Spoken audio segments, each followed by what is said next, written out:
Hello, faithful viewers of the Mr.Who reviews, and today we're doing Yu-Gi-Oh! Vrains, episode 73, the blade that cuts through, the blade of light that cuts through the depression. Yeah, whatever else. Anyway, this is the second half of the third duel between Bowman and Playmaker.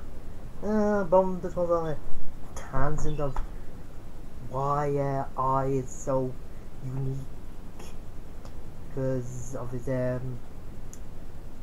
instinct, because he was the rebellious of the, or most rebellious of the Englishes. Because of that, the other thing is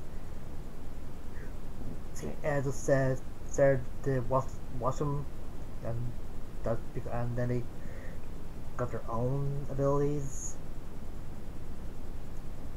And then I hears Dad starts getting a big head, thinking that since people looked up to him, or the English looked up to him, that means he's the best. But Bone said, no, that doesn't mean you're the best. I was calling you rebellious. So,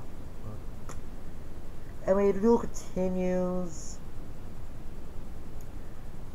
Bowman just goes for storm access straight away.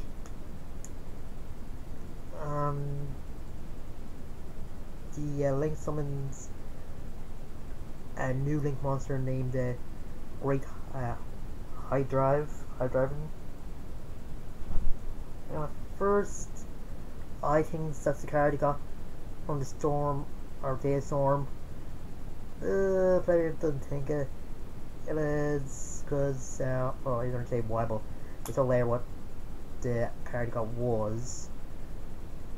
And it was a link for yeah, I don't remember how to pronounce the first for the high drive monarch. Man, it's a strong one, because it can just stop the abilities of any of the monsters that are like any of the four attributes, which are War, Earth, Fire, and Wind. And has a lot of attack points. Yeah. It gets about some counters, and one possibilities is if Bone can roll a dice and a corner with the attribute it lands on, he can destroy all the monsters that are that attribute on the playmaker's side. And I just get out that that's a look and what's supposed to prove. The Bone says that this is the development of his power, and he did get the dark attribute on the die. So both the Cyber Witch and Cyber Magician are destroyed. And he's about, oh yeah, and the quarantine monsters are destroyed. Playmaker loses 500 life points, so since 2 are destroyed he loses 1,000. And he's about to attack, but Playmaker does some moves like banishing two of his equipped spells, the mace and the wand, and able to summon this monster I banished, but attributes that to summon, or just bring back Link Rebo. So it's able to get the High Drive Monarch's attack points to 0, so then Link Rebo's effect turns to 0 when it's tributes, or just target for an attack.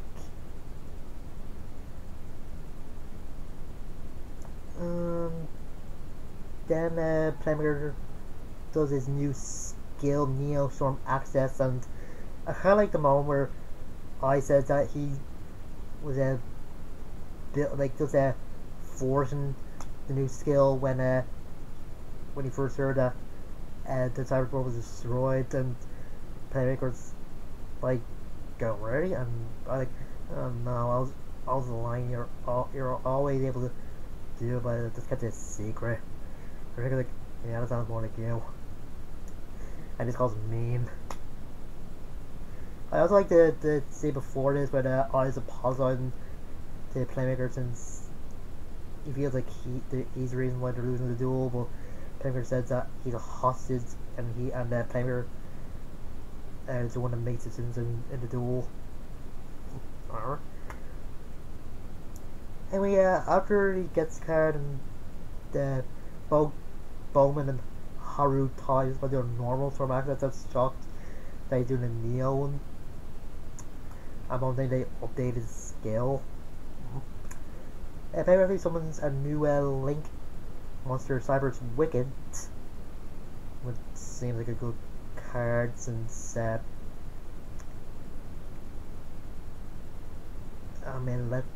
let's bring Cyber's Synchron from his deck to the field. And when Bone tries to use his dice effect, it turns out Cyber's Wicked can negate the effect of a monster that targets it for destruction, and negates the destruction of a monster that's connected to his links. Yeah, that's good. And Cyber's Synchron effect goes well, like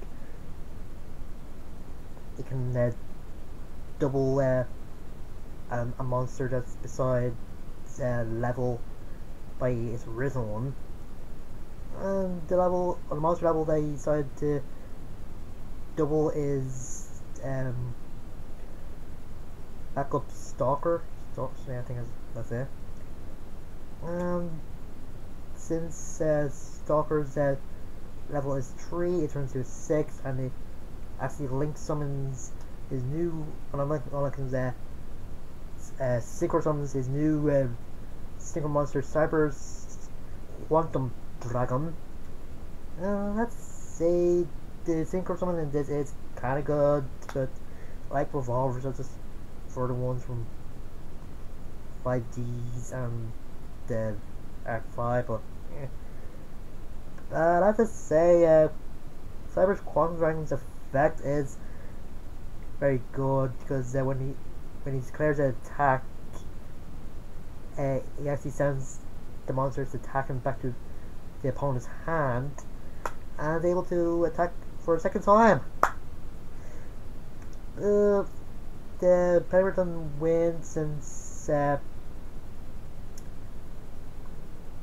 Bone uses the effect of a quick play spell card from his graveyard, and since he has 4 high drive monsters with that are different attributes, he can half the damage and deal Playmaker the same type of damage. So the duel is a draw. Yeah, didn't see that coming. But Bone says that they're going to do it again, and they probably get stronger. Yeah, I think this whole thing could have been a bit better. Like, I seen the video from Hugo Erickson, and I do agree that they should have done Haru first, and then the duel between Bowman, where he thinks he's the real Playmaker, and then do this when he's just in his full mindset thing. I don't know. I just don't know what they're thinking. But alright. Anyway, I just wondering why he's acting so calm since he run away, and Playmaker just worried because you expect Bone to be that tough, and just wonders how good he'll be the next time they duel. The first scene I saw in this is as Sober talking to Flame, asking how is this battle getting real, since it already is, and Flame saying it isn't, the war isn't over until Lightning is defeated. Lightning does know that Playmaker and Bone duel's over, know that it's a draw, so he just goes off, and Sober and Flame try chasing after him, but then Bit and Boot or Bit and Bob, whatever, challenge him to a duel before he can challenge Lightning and Jin to a duel. And other than, I don't know, rather than dueling those two, decided to do a tactical retreat. Because Monkey seems okay, isn't like angry or anything that they just let Jin go, but whatever. But Ryokan does so in front of the hot dog truck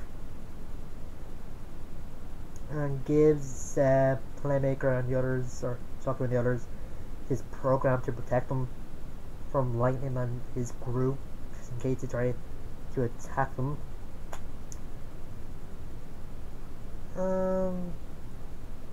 I just wondered why he's giving them this, since he saw they're enemies, and he just says that the enemy, or my enemy, is my friend. And says or to Shocker to survive this, because if he doesn't survive this, he can't settle things. And just ends there with him walking off. And it's kind of like Ice Jackson when Playmaker puts in the, or Soccer puts in the program, and he's just saying it's an incredible program, like it's even some sort of delicious meal or something.